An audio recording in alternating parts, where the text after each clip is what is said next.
67వ నామము అశ్వారూఢ దిష్టితాస్వ కోటి కోటి బిరావృత. శ్రీ అశ్వారూఢ దిష్టితాస్వ కోటి కోటి బిరావృతాయై నమః. కోట్ల కొలది గుర్రాలను నియంత్రించే శక్తి వచ్చింది. ఆవిడ పేరు అశ్వారూఢ. ఈవిడ అమ్మవారి యొక్క పాసాయుధం నుండి వచ్చింది. లలితా పరమేశ్యాః పాసాయుధ సముద్భవ. పాసంతో గుర్రాలను కట్టాలి, ఏనుగులను నొక్కాలి. నొక్కడానికి అంకుశం, కట్టడానికి పాశం. పాశం నుండి వచ్చిన అశ్వారూఢ గుర్రాలను నిగ్రహిస్తోంది. గుర్రాలు అంటే ఇంద్రియాలు. మొదటిది ఐశ్వర్యము, రెండవది ఇంద్రియాలు. వీటిని నియంత్రించాలి అంటే కట్టిపడేయాలి, కానీ పూర్తిగా తీసివేయకూడదు. నిగ్రహ శక్తే మరో రూపంలో వచ్చింది. మదమును నిగ్రహించడానికి సంపత్కరి, ఇంద్రియాలను నిగ్రహించడానికి అశ్వారూఢ. ముందు ఈ రెండూ జరిగితే కానీ దుష్టశక్తుల నాశనం జరగదు, పరాశక్తి అనుగ్రహం లభించదు. ఈ రెండూ జరగాలంటే అమ్మవారి కృప కావాలి. అమ్మ కృప వలనే ఆ రెండింటి నుండి ఇవి వచ్చాయి. పాశము, అంకుశములను ధ్యానిస్తే నిగ్రహ శక్తి కలిగి తద్వారానే ఆధ్యాత్మిక సాధనలో మొదటి మెట్టుకు చేరగలరు.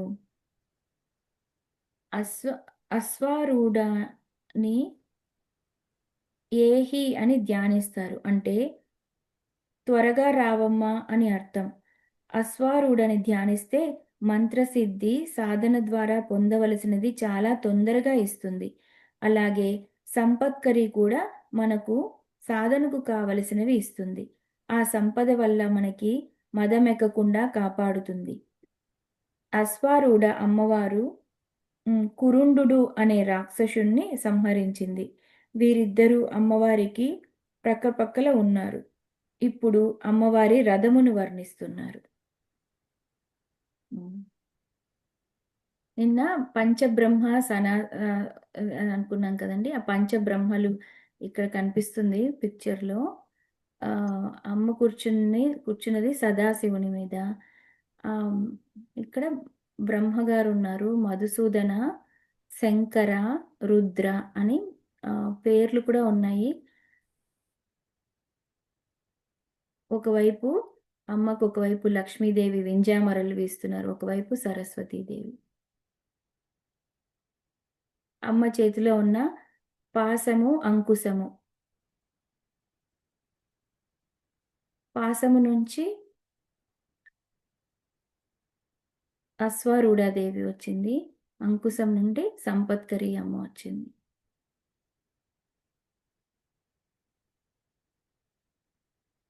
పిక్చర్ కనిపిస్తుంది కదండి.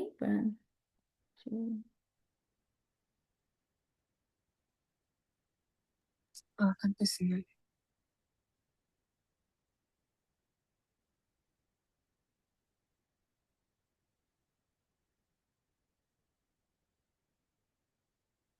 లలిత అమ్మ సింహాసనం ఇలా ఉంటుందన్నమాట. అమ్మ కూర్చున్న సింహాసనం. ఇది పంచబ్రహ్మసనాసీన అంటే ఇలా ఉంటారమ్మ.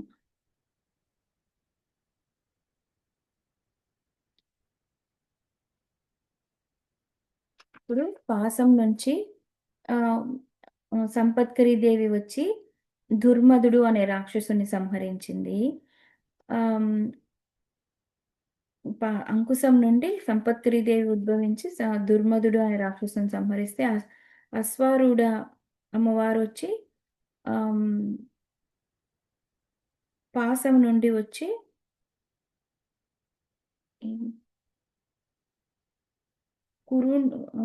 కురుండు అనే రాక్షసుని సంహరించారు. ఇప్పుడు ఇంకొక నామము 68వ నామం చక్రరాజ రథారూఢ సర్వాయుధ పరిష్కృత. శ్రీ చక్రరాజ రథారూఢ సర్వాయుధ పరిష్కృతాయై నమః. అమ్మవారి యొక్క చక్రరాజము సిద్ధమై ఉంది. అమ్మవారి రథం శ్రీచక్రం. యుద్ధానికి వెళ్ళేటప్పుడు శ్రీచక్రమే రథమయ్యింది. శ్రీచక్రంలో ఉన్న మంత్రశక్తులే ఆయుధములు, దేవతలుగా ఉన్నారు. మొత్తం దేవతలు, వారి చేతులలో ఆయుధాలు. ఇవే ఇక్కడ సర్వాయుధ. సర్వ మంత్ర శక్తులతో ఉన్న శ్రీచక్రం సిద్ధమైంది. ఆ శ్రీచక్రం ముందు మనం కూర్చున్నామంటే, ఆ శ్రీచక్ర రూపంలో అమ్మవారు వచ్చి మనలోనున్న బండాసురుడిని నశింపజేస్తారు అని అర్థం. బండాసురుడు పోతేనే మోక్షం. శ్రీచక్రానికి చక్రరాజమని పేరు. శ్రీచక్రం అంటే యంత్రం. యంత్రాలు ఎన్ని ఉన్నా యంత్రాలకి రాజులాంటిది శ్రీయంత్రం. దానిని మించి మరొకటి లేదు. ఆ రథంలో అమ్మవారు ఉన్నారు అంటే, ఆ రథంలో ఆయుధాలన్నీ ఉన్నాయి. అలా సర్వాయుధములతో కూడిన చక్రరాజ రథం సిద్ధంగా ఉన్నది. ఇరువైపులా అశ్వారూఢ సంపత్కరి ఉన్నారు. ఇప్పుడు అమ్మవారి రథం నుండి 2 రథములు బయటికి వచ్చాయి. యుద్ధానికి అమ్మవారు ఒక్కరే బయలుదేరారు. ఏది కావాలన్నా దీపం నుండి దీపాలు వచ్చినట్లు అమ్మవారి నుండే హ్మ్. వెలికి వస్తున్నాయి అన్నీ. అమ్మవారికి అటూ ఇటూ వచ్చిన రథాలలో అమ్మవారి కుడివైపు రథం పేరు గేయ చక్రం. తర్వాతి నామం గేయ చక్ర రథారూఢ మంత్రిని పరిసేవిత. శ్రీ గేయ చక్ర రథారూఢ మంత్రిని పరిసేవితాయై నమః. గేయం అంటే గానం. నాదచక్రం. ఈ నాదచక్రంలో అమ్మవారి యొక్క ప్రధాన శక్తి మంత్రిణీదేవి ఉంటారు. ఈవిడే రాజశ్యామల. ఈ అమ్మ యొక్క యంత్రాన్ని ధ్యానిస్తే చాలు ధన్యులమవుతాం. ఆ తల్లి యొక్క అనుగ్రహం పొందితే సర్వ విద్యలు లభిస్తాయి. బుద్ధులు బాగుపడతాయి. ఈ తల్లి అనుగ్రహమును పొందిన వాడే కాళిదాస మహాకవి.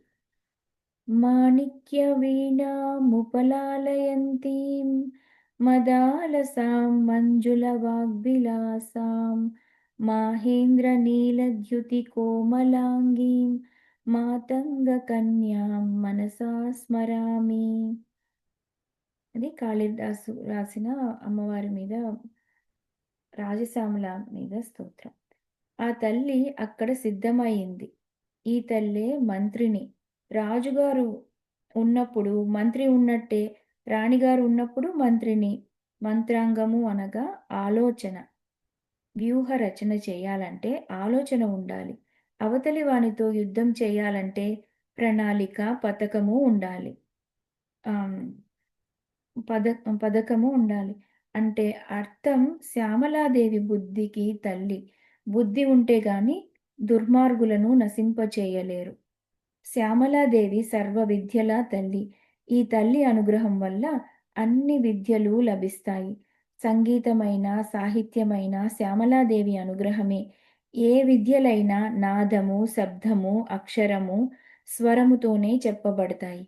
నాద అక్షర శబ్ద స్వరం. ఇదే గేయ చక్రం. శ్రీచక్రానికి 9 ఆవరణాలుంటాయి. మంత్రిణీ దేవి అయిన శ్యామల అంటే గేయ చక్రానికి ఆహ్, అయిన శ్యామల చక్రానికి 7 ఆవరణలు ఉంటాయి. అంటే మంత్రిని దేవి అయిన శ్యామలాదేవి చక్రానికి 7 ఆవరణలుంటాయి. అందులో కూడా అనేక మంది దేవతలుంటారు. ఈ వివరాలు లలితోపాఖ్యానంలో చెప్పబడ్డాయి.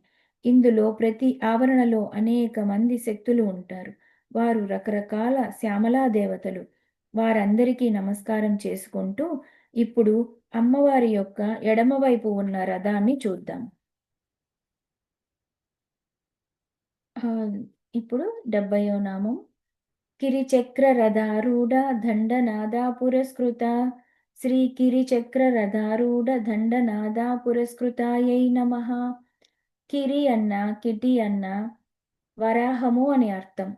ఇది వరాహ చక్రం. దీనికి 5 ఆవరణలు ఉంటాయి. ఈ 5 ఆవరణలో వారాహి వారాహి దేవతలు అనేక మంది ఉన్నారు.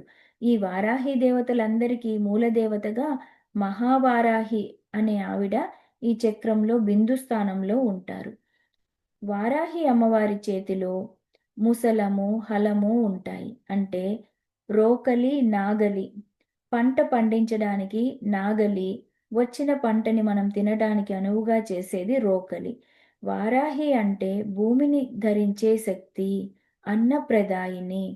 అన్నమును, పుష్టిని ఇచ్చే శక్తి వారాహి. అన్నపూర్ణ యొక్క ఈ రూపమే వారాహి. వారాహి అమ్మవారి ధ్యానం వలన అన్నం లభిస్తుంది. అన్నం శరీర శక్తినిస్తుంది. ఇదంతా రక్షణ శక్తి. ఆలోచనల శక్తి శ్యామలాదేవి, శారీరకమైన శక్తి, క్రియాశక్తి వారాహీదేవి. కనుక వారాహీదేవి ఆహ్, కనుక క్రియాశక్తి వారాహిదేవి, జ్ఞానశక్తి శ్యామలాదేవి. ఈ రెండింటికి మూలమైన ఇచ్ఛాశక్తి, సంకల్ప శక్తి లలితాదేవి. ఒక్కసారి భావన చేస్తే కుడివైపు జ్ఞానశక్తి అయిన శ్యామలాదేవి, ఎడమవైపు క్రియాశక్తి అయిన వారాహిదేవి, మధ్యలో ఇచ్ఛాశక్తి అయిన లలితాదేవి. అంటే ఇచ్ఛ, జ్ఞాన, క్రియ అనే 3 రూపాలతో ఉన్న పరమేశ్వర సంకల్ప శక్తి మహాకామేశ్వరి. ఇదే భజే శ్రీచక్ర మధ్యస్థాం దక్షిణోత్తరయోత్సదా శ్యామా వార్తాళి సంసేవ్యాం భవానీం లలితాంబికాం.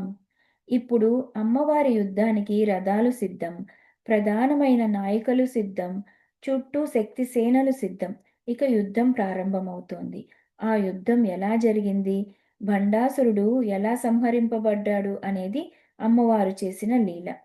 లలితా నామాలలో రూప, లీల వైభవాల్లోనే మంత్రవైభవ, తత్వవైభవ, యోగ వైభవములు కూడా చెప్పబడుతున్నాయి. 5 వైభవాలతో లలితా సహస్రనామ భాష్యం చెప్పబడుతోంది. ఈ కథని ఆస్వాదించడం ఒక ఉపాసన.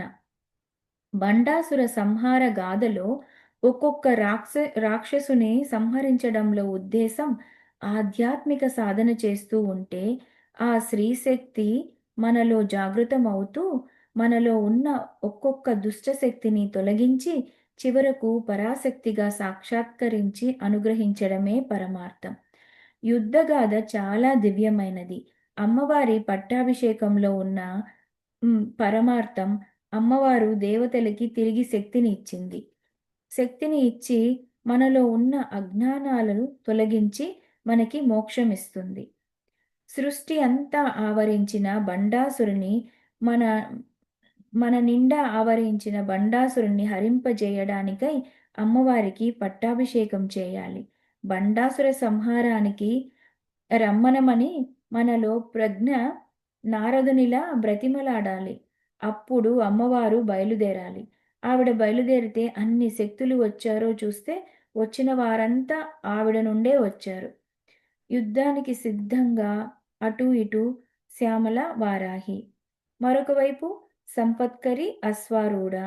మొత్తం శక్తి సేనలు. వీటన్నిటి మధ్య శ్రీచక్రపు బిందువు మీద చిరునవ్వులు చిందిస్తూ ఆ మహాకామేశ్వరుని యొక్క అంకమునందు కూర్చున్న ఆ లలితా పరమేశ్వరి, శ్రీమద్రాజరాజేశ్వరి, పరాభట్టారిక, మహాకామేశ్వరి త్రిపుర సుందరికి, శ్రీ మహా త్రిపుర సుందరికి జయ జయ అని జయ జయ ధ్వానాలు శక్తిసేనలు చేస్తున్నాయి.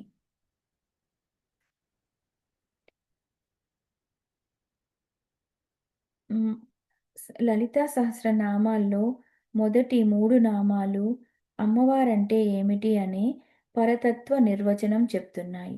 అటు తరువాత అమ్మవారు ఏ విధంగా ఆవిర్భవించారు అనే దాన్ని చిదగ్నికుండ సంభూత, దేవకార్య సముద్యతాలలో ప్రకటించుచు ఆవిర్భవించిన స్వరూపం ఎలా ఉంది అనే దాన్ని ఉద్యద్భాను సహస్రాభ, చతుర్బాహు సమన్విత నామం నుండి క్రమంగా సర్వారుణ అనవద్యాంగి, సర్వాభరణ భూషిత వరకు రూపవర్ణన చేశారు. అటు తరువాత అమ్మవారు కామేశ్వరుని వివాహమాడటం, పట్టాభిషేకం జరగటం, శ్రీమన్నగరాన్ని ఆ తల్లి పాలించటం, అమ్మవారి యొక్క స్థానవర్ణన సుధాసాగర మధ్యస్థ కామాక్షి కామదాయిని వరకు చెప్పుకొని, ఆ తరువాత దేవతలు, ఋషులు కలిసి అమ్మవారిని స్తుతించడం. దేవర్షి గణ సంగాత స్తూయమానాత్మ వైభవ. ఇప్పటి వరకు చెప్పబడ్డ నామాలను గమనించినట్లయితే ఒక క్రమం కనిపిస్తుంది. ఈ క్రమంలోనే ఇప్పటి వరకు రూపవర్ణన చేసుకొని లీలా వైభవంలోకి ప్రవేశించాం. బండ సైన్య వధోద్యుక్త శక్తి విక్రమహర్షిత అనే నామంతో మొదలుకొని హరనేత్రాగ్ని సందగ్ధ కామ సంజీవనౌషధిః నామం వరకు అమ్మవారి యొక్క లీలా వైభవం వర్ణించబడింది. ఒక కథనంతటిని నామాల్లో కూర్చారు. అందుకే ఇలాంటి సహస్రనామ స్తోత్రం ఇంకెక్కడా దొరకదు. ఈ నామాలు మననం చేసుకుంటే ఆ కథంతా మన లోపల మననమవుతుంది. అంటే అమ్మవారి కథ ఒకప్పుడు విని, ఒకప్పుడు చదివి వదిలేయవలసినది కాదు. చివరి వరకు మననం చేసుకోవలసిందే. అమ్మవారి చుట్టూ సైన్యాన్ని రక్షిస్తూ ఒక ప్రాకారం ఉన్నది. ఈ ప్రాకారం వారాహిదేవి వ్యూహంతో రచింపబడింది. ఈ ప్రాకారం యొక్క గొప్పతనం వర్ణిస్తూ తరువాతి నామం. 71వ నామం జ్వాలామాలినికా క్షిప్త వహ్ని ప్రాకార మధ్యగా శ్రీ జ్వాలామాలినికా క్షిప్త వహ్ని ప్రాకార మధ్యగాయై నమః. జ్వాలామాలిని అనే దేవిచే ఏర్పాటు చేయబడిన వహ్ని ప్రాకార మధ్యంలో ఉన్న తల్లి. ఇక్కడ జ్వాలామాలిని అనే తల్లి తిథి నిత్య దేవతలలో ఒకరు. పాడ్యమి నుండి పౌర్ణమి వరకు ఒక్కొక్క తిథి నిత్య దేవతలు చెప్పబడ్డారు. శుక్లపక్ష చతుర్దశి నాటి తిథి దేవత జ్వాలామాలిని. బహుళ పక్షంలో విదియ నాటి దేవత కూడా ఈ తల్లే. ఈ జ్వాలామాలిని దేవి చేత అమ్మ వారాహి వహ్ని ప్రాకారం ఏర్పాటు చేయించింది. బండాసుర సైన్యం చేసే మాయా యుద్ధముల నుండి శక్తిసేనలన్నింటినీ రక్షించడానికి ఒక ప్రాకార నిర్మాణం జరిగినది. బండాసురుడు ఎలాగూ వాడి కోటలో వాడున్నాడు. వాడికి దుర్గమున్నది. ఇక్కడ అమ్మవారు తాను యుద్ధానికి బయలుదేరి వచ్చారు కనుక ఆ తల్లి చుట్టూ దుర్గము వంటి ఒక ప్రాకారం కావాలి. ఆ ప్రాకారం అగ్నిస్వరూపిణి అయిన జ్వాలామాలిని చేత చేయించింది వారాహిదేవి.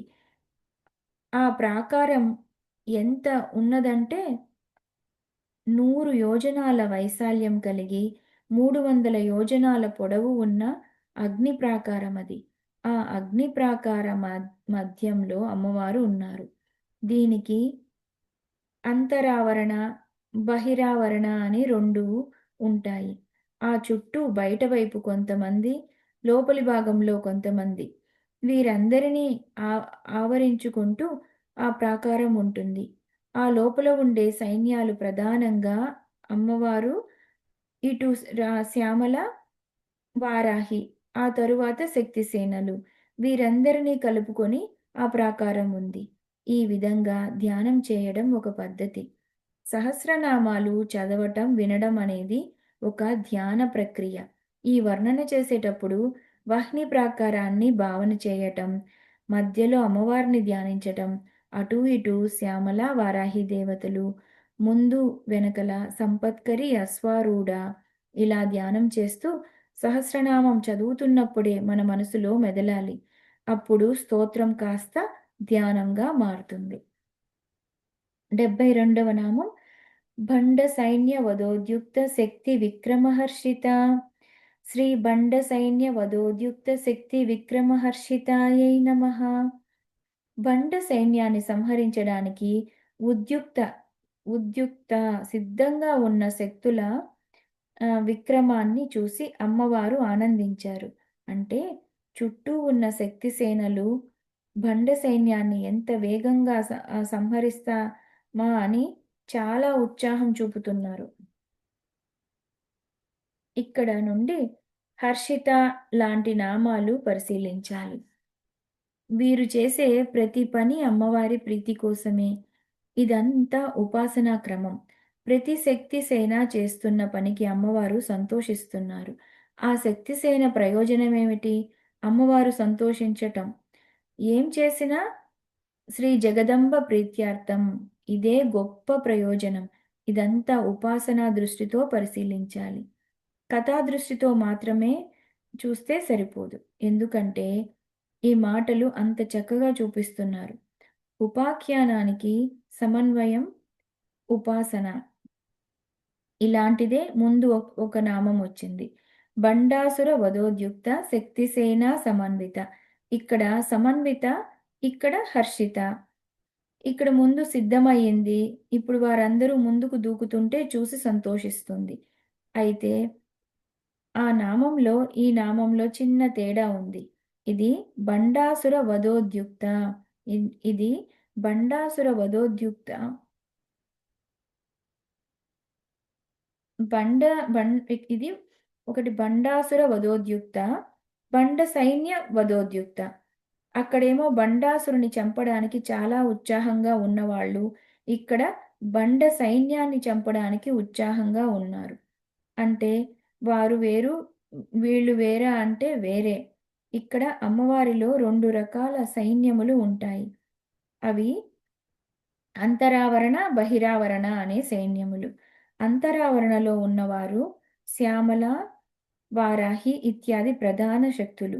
వారి పరివార దేవతలు, అంగదేవతలు తిరస్కరిణి, వాగ్వాదిని ఇత్యాదులు. వీరందరూ కలుసుకుంటే అంతరావరణ. ఇది కాకుండా అమ్మవారి శక్తిసేనలు చాలా ఉన్నాయి. అవి 64 కోట్ల శక్తిసేనలు. వీరందరూ కూడా బండాసుర సైన్యాన్ని సంహరించడానికి సిద్ధంగా ఉన్నవారు. వీరు బండ సైన్య వధోద్యుక్త బహిరావరణ దేవతలు. 73వ నామం నిత్యా పరాక్రమాటోప నిరీక్షణ సముత్సుక. శ్రీ నిత్యా పరాక్రమాటోప నిరీక్షణ సముత్సుకాయై నమః. ఇప్పుడు నిత్య దేవతల యొక్క పరాక్రమాన్ని వర్ణిస్తున్నారు. అమ్మవారి చుట్టూ నిత్యా దేవతలు ఉంటారు. శ్రీచక్రంలో బిందు స్థానంలో అమ్మవారు ప్రధానంగా ఉంటే, అటు తరువాత ఆవరణ త్రికోణం.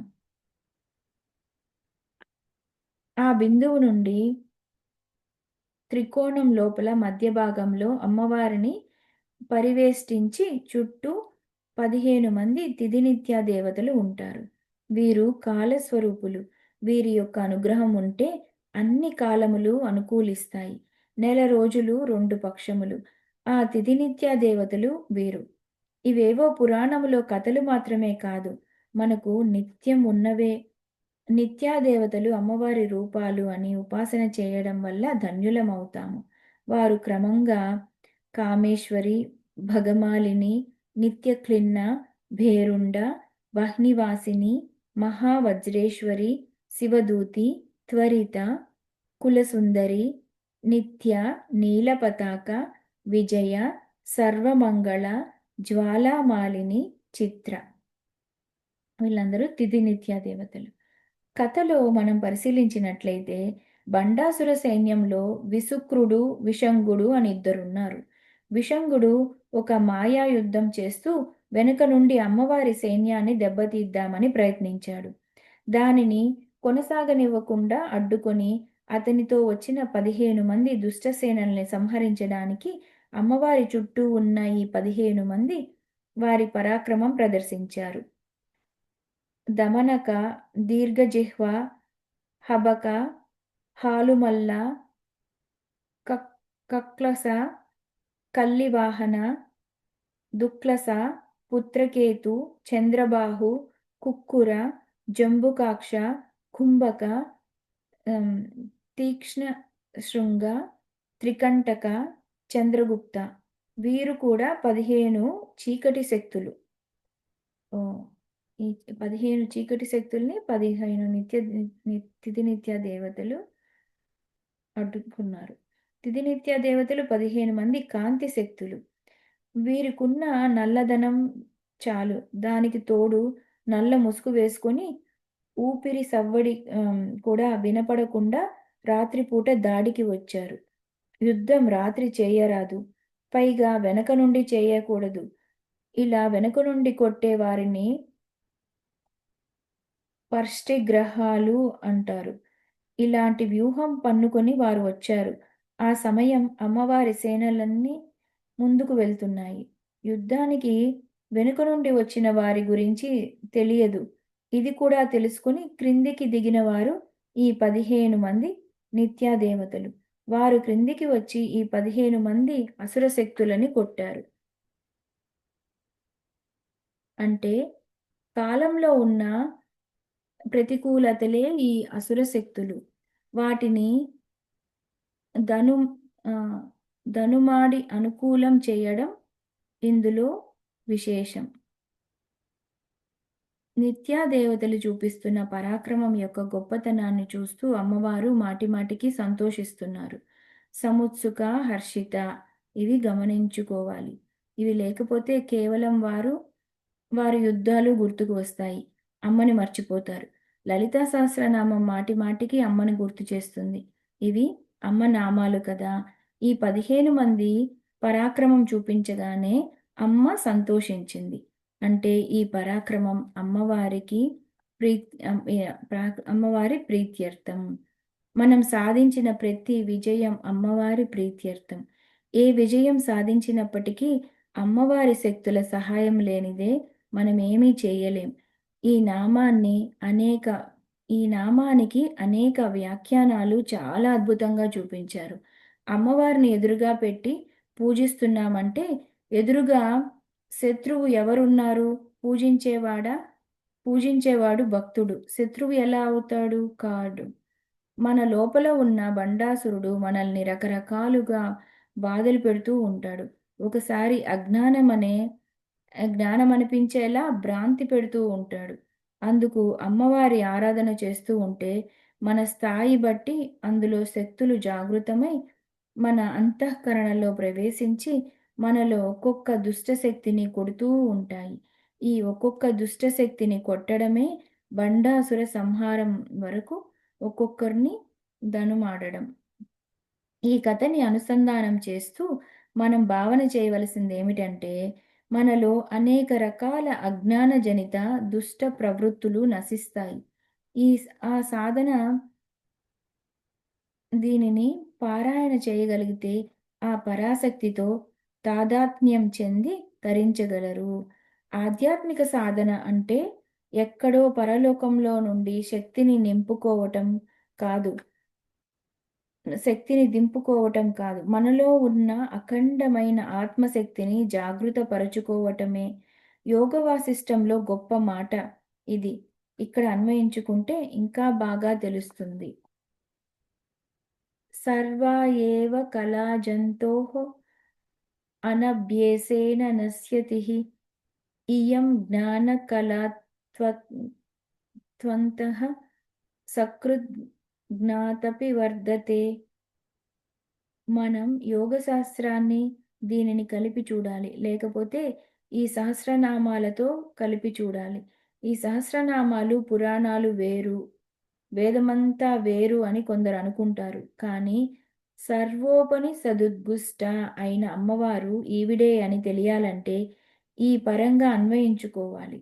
యోగ వాసిష్టంలో ఏం చెప్తున్నారంటే మనలో అద్భుతమైన జ్ఞాన కళలు ఉంటాయి. కానీ అనభ్యాసం చేత వాటిని సాధన చేయకపోవటం వల్ల ఆ కళలు క్రమంగా క్షీణించి పశుత్వం అభివృద్ధి చెంది ఈ మానవత్వ స్థాయి నుండి ఇంకా పశుత్వ స్థాయికి దిగి తరువాత పశుజన్మలు పొందుతారు. ఈ జ్ఞాన కళలను కాసింత సాధన చేసినా అవి అభివృద్ధి చెందుతాయి. ఈ జ్ఞాన కళలు వృద్ధి చెందుతూ ఉంటే లోపల పరమాత్మగా ఉన్న అమ్మవారు సంతోషించి అనుగ్రహిస్తూ ఉంటారు. సాధన, అభ్యాసం ఎంతగా చేస్తూ ఉంటే దానికి సంతోషించి ఆవిడ ఇంకా పైకి తీసుకువెళ్తూ ఉంటారు. ఈ జ్ఞాన కళల యొక్క పరాక్రమం అంటే అభ్యాసం యొక్క తీవ్రత పెరుగుతూ ఉంటే లోపల ఉన్న తల్లి సంతోషించి మరింత అభ్యుదయం కలిగిస్తుంది. ఇదే సముత్సుక అనే మాటలో ఉన్న ఆంతర్యం.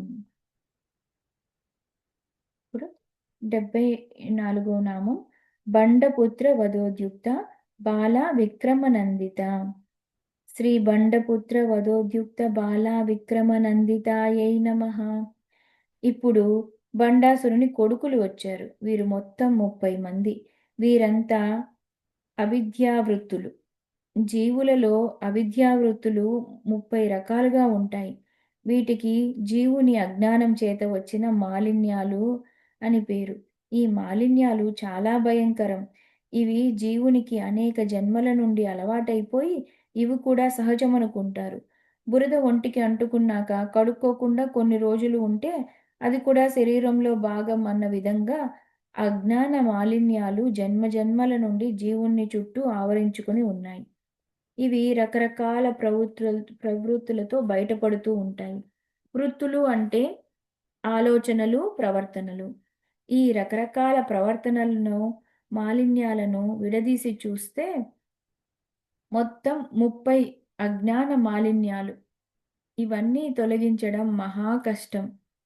అజ్ఞాన మాలిన్యాలు పోతే ఆ తరువాత కొంత పురోగతి సాధించవచ్చు. జ్ఞాన కళలను ప్రబోధించడం నిత్యా పరాక్రమాటోప.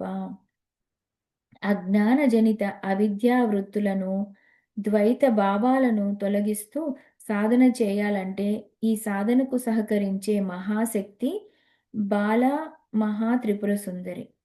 వచ్చిన వారు 30 మంది బండాసురుని కొడుకులు. వీళ్ళు సామాన్యులు కారు. బండాసురుడు దేవతలతో యుద్ధం చేస్తున్నప్పుడు ఇంద్రాది దేవతలు కూడా వీరి ముందు భయపడిన వారే. ఒక్కొక్కరు దెబ్బతింటుంటే బండపుత్రులు తన తండ్రికి ధైర్యం చెప్పారు. "నువ్వేం భయపడకు, మేము వెళ్తామన్నారు." ఆ వెళ్తున్నప్పుడు అమ్మవారి యొక్క హృదయం నుండి ఒక శక్తి వెలికి వచ్చింది. ఆవిడే బాలా మహాత్రిపుర సుందరి. నవవర్షప్రాయ అంటే ఎప్పుడూ 9 ఏళ్ల వయసులో ఉంటుంది.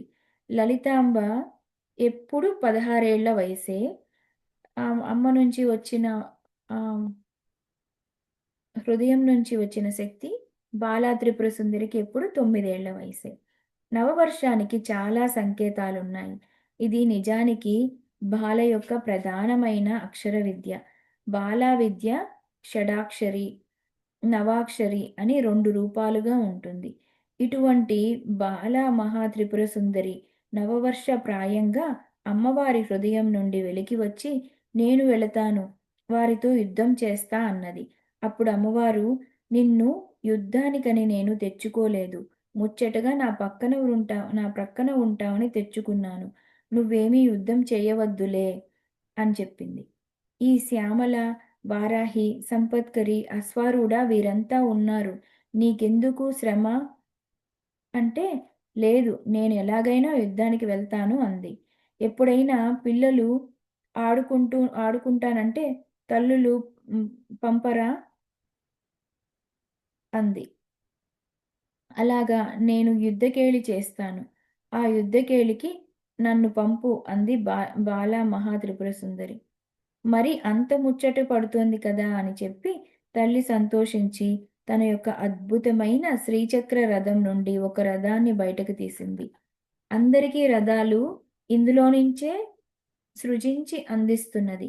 శ్యామల, వారాహి రథాలు ఇక్కడి నుండి వచ్చింది. ఇప్పుడు ఈమె కోసం ఒక రథం వచ్చింది. ఎవరి రథాలు వారివే. అన్నీ ఒక్కలా ఉండవు. అమ్మవారిది మాత్రం నవావరణ. బాలాంబకి ఇచ్చిన రథం పేరు కర్ణీ రథం. ఇదొక విశేషమైన రథం. నిజంగా మనం గమనించినట్లయితే ఇది ఎక్కడో లేదు. శ్రీచక్ర ఆరాధకులకు పనికొస్తుందని చెప్పడం జరుగుతోంది. బిందువు, త్రికోణం, అష్టత్రికోణం వరకు ఉన్న భాగం బాలాదేవి స్థానం. సరిగ్గా అటు ఇటు శ్యామల, వారాహిలు కూడా ఉంటారు. ఆ భాగం చాలా ముఖ్యం. జ్వాలా మాలినికాక్షిప్త అంటే ఈ అష్టత్రికోణం వరకు వెళ్తే అది అంతరావరణం. దానిని దాటిన తరువాత ఆవరణలన్నీ బహిరావరణాలు.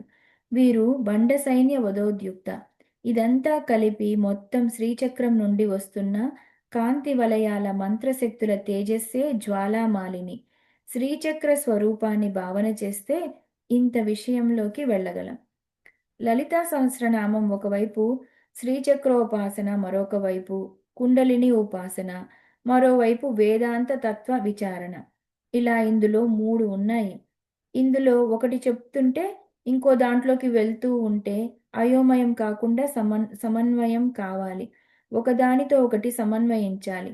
అందుకే సాధనలో ముందుగా అమ్మవారి రూపాన్ని భావన చేయమంటారు.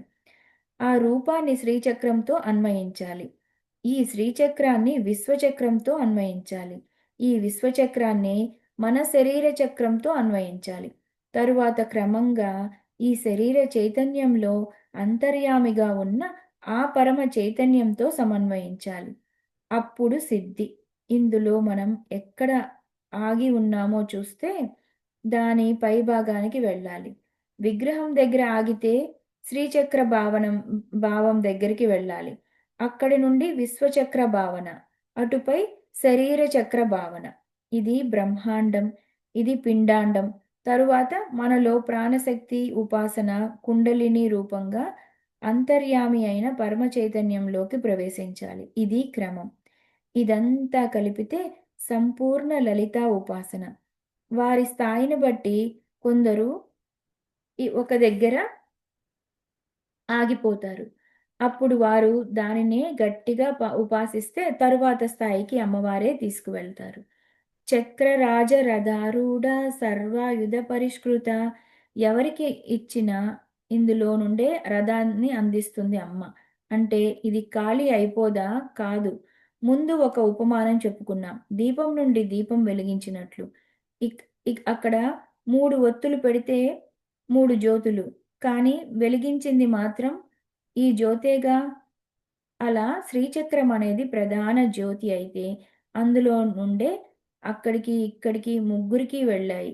శ్యామల, వారాహి ఎంత ప్రధానమో బాలా త్రిపుర సుందరి అంత ప్రధానమైన శక్తి. ఈవిడ అమ్మవారి స్వరూపమే. నిజంగా చెప్పాలంటే శ్రీవిద్యకి బీజ విద్య బాలా విద్య. బీజం అంటే అర్థం మొత్తం చెట్టు యొక్క శక్తంతా బీజంలోనే ఉంటుంది కదా! బీజం అంటే విత్తనం. బాల ఒక్క పూర్ణ విద్య. దీనినే ఉపాసన చేసి సిద్ధి పొందిన మహాత్ములు ఎందరో. బాల అంటే సామాన్యం కాదు. కృష్ణతత్వంలో బాలకృష్ణ తత్వం, శివతత్వంలో సుబ్రహ్మణ్య తత్వం వలె శక్తితత్వంలో బాలా త్రిపుర సుందరి తత్వం చెప్పబడుతోంది. బాలకృష్ణుణ్ణి ఉపాసించిన కృష్ణోపాసనే, బాలా త్రిపుర సుందరిని ఉపాసించిన శ్రీ విద్యోపాసనే. బాలా త్రిపుర సుందరి ప్రధానంగా ప్రాణశక్తి రూపిణి. లలితాదేవి హృదయం నుండి వచ్చిన ప్రాణశక్తి. ఆ తల్లి రథాన్ని 1000 హంసలు నడుపుతున్నాయి. 1000 హంసలనగానే శ్వాసలు. బాలా త్రిపుర సుందరి మంత్రాన్ని శ్వాసతో జపించితే చాలా విశేషమని ఆహ్, తదుపాసకులు చెప్పారు. ముఖ్య ప్రాణ విద్యగా బాలా విద్యని చెప్తారు. ఆ తల్లి ఒకవైపు జ్ఞానాది దేవత, ఇంకోవైపు ప్రాణాది దేవత. రెండూ ప్రధానమైనవే. బాలా ఉపాసన వల్ల జ్ఞానశక్తి పెరుగుతుంది. ఇందులో ప్రధాన బీజములు 3 ఉన్నాయి. ఈ 3 బీజములే తరువాత ఆవృత్తి జరుగుతాయి. 3 బీజముల నుండి ను 3 బీజముల నుండే 3 కూటములు కూడిన శ్రీ విద్యంతా ఆవిష్కరింపబడింది. ఐం క్లీం సౌః, సౌః క్లీం ఐం అని. బాలా మంత్ర హ్మ్. బాలా మహాత్రిపుర సుందరి రథం ఎక్కగానే శ్యామల, వారాహి పరిగెత్తుకుని వచ్చి "నువ్వేమిటమ్మా యుద్ధానికి బయలుదేరటం? నువ్వు అమ్మవారితో ముచ్చటలాడడానికి ప్రక్కన కూర్చోవాలి. మేము యుద్ధం చేస్తాం" అన్నారు. ఆవిడ సమాధానం చెప్పలేదు. తిన్నగా తన యొక్క రథంలో యుద్ధానికి వెళ్ళిపోతోంది.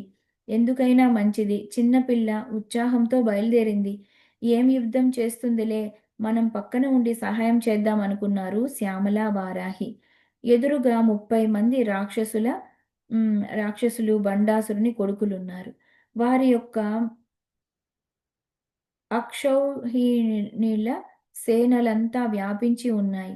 అది చూసి పోతున్నారు శ్యామల, వారాహి అమ్మవార్లు. ఇంతమంది ఎదురుగా ఉన్నారు. మనందరం బలం చూపించవలసిందే అనుకున్నారు. కానీ ఈ తల్లి మందహాసం చేసి నారాయణాస్త్రాన్ని ప్రయోగించింది. నారాయణాస్త్రం ప్రయోగించగానే మొత్తం 30 మంది తెచ్చుకున్న సైన్యమంతా దహనమైపోయింది. ఆ తరువాత ఒక అర్ధచంద్ర బాణాన్ని తీసింది. ఇంతకు ముందు నారాయణాస్త్రం తీసినప్పుడే ఈ శ్యామల, వారాహీలు సహాయం చేద్దామని ధనస్సులు పట్టుకున్న వారు ఆమె చూపిస్తున్న ప్రతాపానికి చూసి ధనస్సులు మరి ఎక్కుపెట్టలేదు. చిన్నపిల్ల ఏం యుద్ధం చేస్తుందిలే అని అనుకున్నాం కానీ, ఈవిడ పరాక్రమం అద్భుతం. అమ్మకి ఏమాత్రం తీసిపోదు అనుకుని దండం పెడుతున్నారు. ఈ లోపల ఆ తల్లి ఒకే అర్ధచంద్ర బాణం తీసి పట్టుకోగానే 30 మందికి 30 బాలా త్రిపుర సుందరులు కనపడ్డారు. ఒక్క సూర్యుడు సమస్త జీవులకు తానొక్కడై తానొక్కొక్కడే తోచు పోలిక. అలా కనపడగానే ఆశ్చర్యపోయారు. తల్లి ఒక్కరే, ప్రయోగించిన బాణం ఒక్కటే. ఏకకాలంలో బాలా త్రిపుర సుందరి చేత 30 మంది సంహరింపబడ్డారు. ఈ విధంగా ఎప్పుడైతే బాలా త్రిపుర సుందరి తన యొక్క పరాక్రమాన్ని చూపించిందో, అది చూసి మురిసిపోయింది తల్లి. లలితాంబకి బాలా త్రిపుర సుందరి బయలుదేరిన దగ్గర నుండి ముచ్చటే. ఆ బాలా త్రిపుర సుందరి నవవర్ష ప్రాయంతో ఉంటూ 4 చేతులలో 2 చేతుల్లో పుస్తకము, జపమాల పట్టుకొని మిగిలిన 2 చేతులతో వరదహస్తం, అభయహస్తంతో ఉండి ఆహ్, కల్హరం అనే ఒకానొక కమలంపై కూర్చొని ఎర్రని కాంతులతో మెరిసిపోతోంది. అరుణ కిరణజాలైః అచింత ఆశావాహ్ ఆస్ ఆశావాకాశ అంటే ఆశ అంటే ద్రిక్కులు. ఆ ద్రిక్కులన్నీ హద్దులని కూడా బాలా త్రిపుర సుందరి అరుణకాంతులతో వ్యా వ్యాపించిపోయి ఉన్నాయి అని అర్థం. అలాంటి ఆ జగజ్జనని తన సర్వ వ్యాపక పరమాత్మ చైతన్యాన్ని రుజువు చేస్తూ ఒక్క రూపమే ఎన్నో రూపములుగా గోచరింపచేస్తూ సంహరించింది. ఆ బయలుదేరడం ఒక ముచ్చట, యుద్ధం చేయడం మరొక ముచ్చట, రాక్షసులను సంహరించటం అద్భుతమైన ముచ్చట. 3 ముచ్చటలు చూసి మురిసిపోయింది అమ్మ లలితా మహాత్రిపుర సుందరి. బండపుత్ర వధోద్యుక్త బాలా విక్రమనందిత.